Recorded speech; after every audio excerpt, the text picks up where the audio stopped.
Despite a season marred by controversies, the Las Vegas Raiders put in a stellar season given the circumstances. With an interim head coach for most of the season, the Raiders finished at 10-7 and clinched a playoff berth, eventually losing in the wildcard round. Even though the season was clouded by off-the-field issues, the on-field product has a lot to look forward to, with the emergence of guys like Hunter Renfrow, Nate Hobbs, and Divine Diablo. The Raiders' problem over the past few years is their inability to nail an early round draft pick, finding studs in the later rounds, but seemingly never being able to take advantage of the premier picks. If the Raiders want to build off of their improbable success this season, they will have to draft smart, with some big holes on their roster, especially on the defensive side. So without further ado, here is my full 7-round 2022 Las Vegas Raiders mock draft. With the Raiders' first pick in this draft at number 22 overall, I have them taking DeMarvin Leal, defensive tackle from Texas A&M. What a perfect start to this draft this would be. Jonathan Hankins, Quinton Jefferson, Gerald McCoy, who I also had no idea was still on the Raiders, and Darius Philon are all impending unrestricted free agents. DeMarvin Leal would fill a massive need for the Raiders. He's a perfect fit in their 4-3 system and has a rare combination of size and athleticism that he uses to get penetration in the backfield on a regular basis. Leal has elite first-step quickness on the interior and is a fantastic hand technician with great strength to counter his opposing offensive linemen. What makes Leal such a perfect fit for me, for the Raiders, is his stout run defending. Leal uses his athleticism to shed his blockers and even run down the ball carrier down the field with relentless pursuit and a high motor. The Raiders desperately need to revamp the interior of their defensive line, and Leal has the potential to be a megastar with Max Crosby and Yannick Ngakoue on the same line. With the Raiders' next pick at number 53 overall, I had them taking Kyler Gordon, cornerback from Washington. Gordon is yet another fantastic cornerback prospect to come out of the University of Washington. Casey Hayward was good this season, and Desmond Trufant offered valuable depth, but with both being free agents, the Raiders should try and get younger at the position.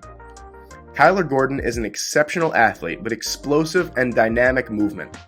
In the run game, he comes up hard when he is the force player in zone.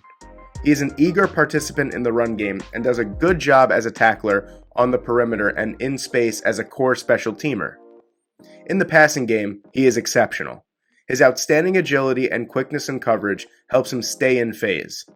From press alignment, he uses his fantastic vision to break on quick routes and end the play at the point of attack. Gordon would be a fantastic addition to the Raiders secondary that offers versatility, as he could play both inside and outside.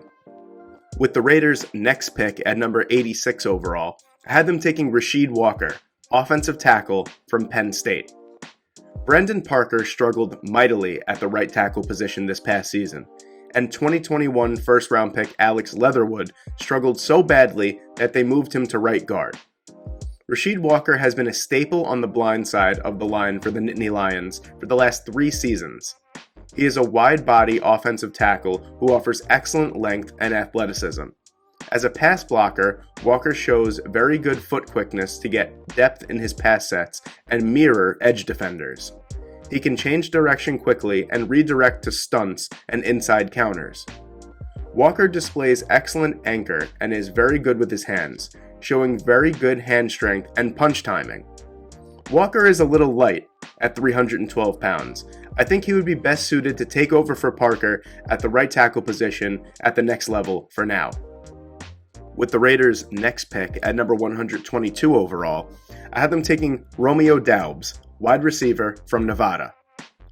Hunter Renfrow has emerged as the top target for Derek Carr, but Carr needs a more consistent weapon on the outside, as Zay Jones had a good season, but he's a free agent, and we've also been waiting for the emergence of Bryan Edwards for 2 years now. Romeo Doubs is a dynamic and explosive athlete with very good straight line speed and agility as a route runner. He's a certified deep threat who led the country in receiving yardage per game for a good portion of 2020. His tremendous speed immediately threatens a cornerback's cushion in coverage, which affords him good separation in the intermediate areas of the field. Doubs is as productive as they come, posting 2,100 yards and 20 touchdowns over the past 2 seasons. He's got a nice frame and catch radius at 6 foot 2, 200 pounds, and can line up all over the field. Daubs reminds me of a Deebo Samuel Swiss Army knife type of player that would be a fantastic addition to the Raiders' offense. With the Raiders' next pick at number 162 overall, I have them taking Cade Mays, guard from Tennessee. The guard situation for the Raiders has been less than stellar this past season. Rookie Alex Leatherwood played poorly at right tackle, and also didn't play well at right guard either. And John Simpson was never consistent and had long stretches of poor play as well at left guard. Mays earned a starting role as a true freshman at Georgia and has been a 4-year starter across his career with experience at all 5 positions along the offensive line. Mays is a powerful blocker that has plenty of nastiness about him in the way he executes. He operates with an edge and wants to impose his will on opponents. He has good size to go with his aggressive demeanor and would be an ideal fit for a gap blocking run scheme. Mays comes with plenty of experience, size, and athleticism. There is plenty of reason to believe that he is an ascending talent whose best football is way ahead of him. With the very next pick at number 163 overall, I have the Raiders taking Micah McFadden, linebacker from Indiana. Micah McFadden is a 6'2", 232-pound beast in the middle of the defense that has produced 12.5 sacks in the past 2 seasons. It's easy to see why McFadden has flown under the radar as a prospect, as the Hoosiers were 2-10 this past season and 0-9 in the Big Ten. McFadden was hardly the issue, though. He has a lot of appeal as a coverage linebacker due to his natural athleticism. He has taken plenty of underneath zones and looks to trigger on shallow throws in front of his face. There appears to be a fair level of anticipation to drift and slide his zones to cut down an angle when he needs to attack, and this was a big area of growth for him in 2021. McFadden was potent as a tackle finisher too, and in most instances, he proved effective at exploding through contact and finishing with authority. With Nick Morrow and KJ Wright free agents, adding McFadden can add some much-needed depth and explosiveness. And with the Raiders' last pick at number 223 overall, I have them taking Danny Gray, wide receiver from SMU. The only thing stopping Gray from being a higher draft pick is his limited route tree at SMU that saw him predominantly run shallow crossers, 9 routes, and quick screens. Gray has the after-the-catch ability to be dynamic at the next level, whether it be in the slot or out wide. Gray has a great understanding of finding the soft spot in zone coverage and getting open. He put up 803 receiving yards this past season at 16.4 yards per catch.